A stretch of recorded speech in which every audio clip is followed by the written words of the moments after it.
আসসালামু আলাইকুম।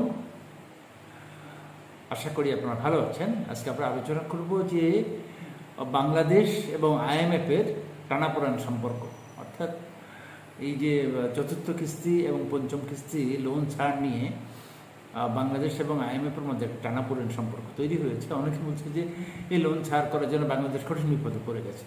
আসলে আমরা দেখি যে কী অবস্থা। তো এইগুলি আলোচনা করার আগে আমরা ওয়ার্ল্ড ব্যাংক এবং আইএমএফ এই ব্যাপারটা নিয়ে একটু আলোচনা করতে চাই। তা ওয়ার্ল্ড ব্যাংক এবং আইএমএফ বোথ আর ইন্টারন্যাশনাল অর্গানাইজেশন। ওয়ার্ল্ড ব্যাংক সাধারণত এ লেন্ডিং অর্গানাইজেশন। তারা কোনো দেশের জিডিপি গ্রোথের উপর, লং টার্ম জিডিপি গ্রোথের উপর কাজ করে এবং তাদের মেন ফোকাস হলো যে প্রভার্টি রিডিউসিং, অর্থাৎ দারিদ্রতা কমানোর জন্য তারা সবচেয়ে বেশি কাজ করে।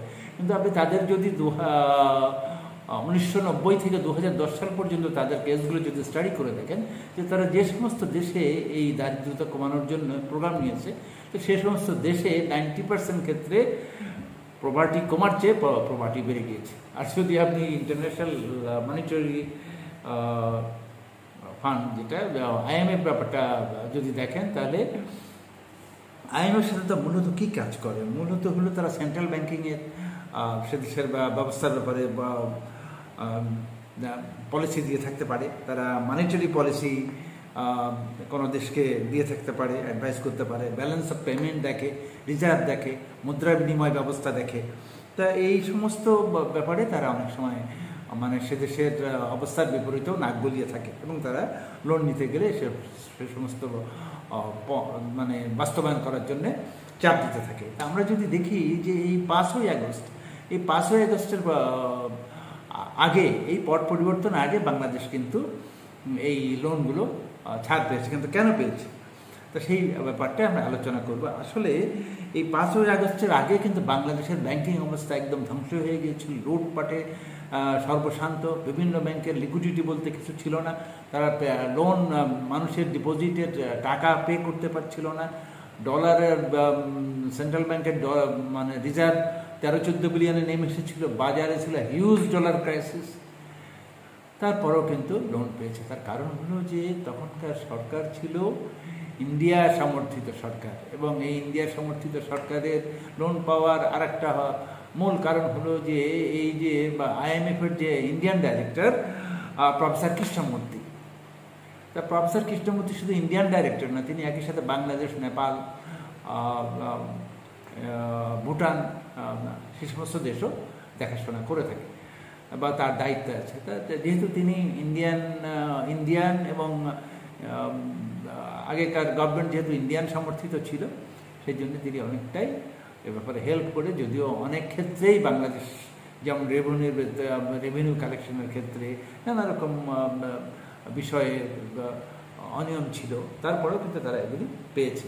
কিন্তু এখন যদি এই যে বাংলাদেশ, আপনি এই পট পরিবর্তনের অবস্থায় দেখেন, যে যেখানে ব্যাংকিং অবস্থা একদম ভেঙে চুরে গিয়েছিল, লুটপাটের অবস্থা হয়েছিল, রিজার্ভের অবস্থা ছিল না, ইনফ্লেশন হাই ছিল, রিমিটেন্স ছিল না। কিন্তু এখন কিন্তু দেখেন এই যে রিজার্ভ অলমোস্ট $22 বিলিয়ন উঠে এসেছে 13-14 থেকে।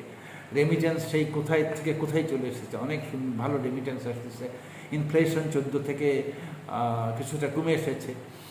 তারপরে ব্যাংকগুলো তাদের আমানতকারীদের টাকা পে করতে পারছিল না, তারা কিন্তু এখন পে করতে পারছে। যেভাবেই হোক বাংলাদেশ গভর্নমেন্ট কিন্তু অনেকটা Bangladesh central bank, Bangladesh bank সেটা ব্যবস্থা করে কিন্তু অনেকটাই এই ব্যবস্থাটা ডেভেলপমেন্ট করেছে।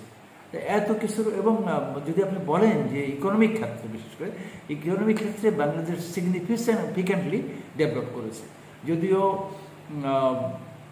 এই যে আইএমএফ বলছে যে বাংলাদেশের ইকোনমি মন্থর হয়ে গেছে এবং তাদের জিডিপি 3.8-এ নেমে যেতে পারে।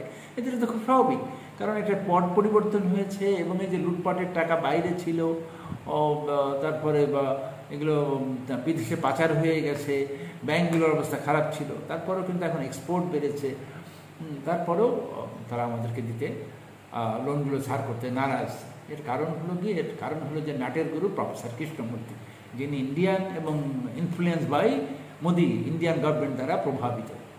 সেটা গোপনে হোক আর সদরে হোক, তিনি হয়তো সেখান থেকে প্রভাবিত হয়েছেন এবং বাংলাদেশের লোনের কিস্তি দুটোকে তিনি আটকে দিয়েছেন। তিনি বলছেন যে বাংলাদেশের যে মুদ্রা বিনিময় ব্যবস্থা, এটা বাজার ব্যবস্থার উপর করতে হবে। এই যে মুদ্রা বিনিময় ব্যবস্থা যে বাজার ব্যবস্থার বৃদ্ধি করতে চাচ্ছে, এটা কিন্তু আগে সরকারের আমলে ছিল না, তখন কিন্তু তারা এই প্রস্তুত হলো।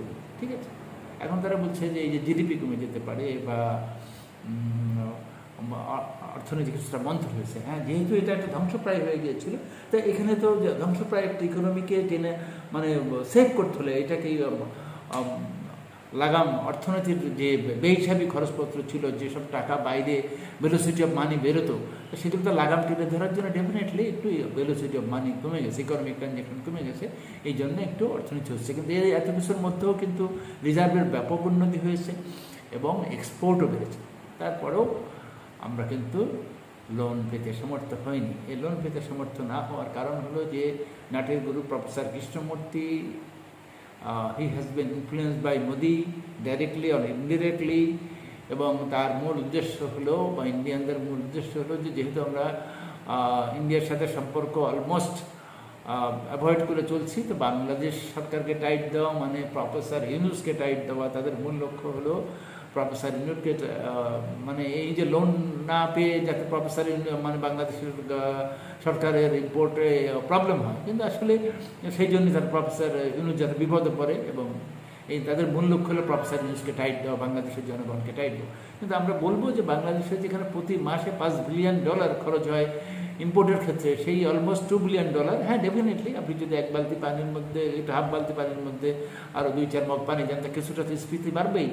তারপরেও এটা it does not mean will not be able to continue our economy. কিন্তু আমরা নিশ্চয়ই আমাদের সব কাজকর্ম, হ্যাঁ একটু তো শর্টফল হতে পারে, বা এটা হলে হয়তো আমাদের একটু ভালো হতো। এর অর্থেই নয় যে আমরা কঠিন বিপদে পড়বো। আমাদের এখন যে স্থিতিশীল ইকোনমি রয়েছে, সেটা দিয়ে আমরা হ্যাঁ অনার্সে না হোক, আমরা আমাদের জ্ঞান, আমাদের দক্ষতা দিয়ে আমরা এটা ম্যানেজ করে বাংলাদেশকে এগিয়ে নিয়ে যেতে পারবো। তো আমরা আশা করি যে আমরা ফিরে আসবো অন্য কোনো দিনে, আলোচনা করব অন্য কোনো বিষয়ে। সবার উপরে দেশ। আল্লাহ হাফেজ।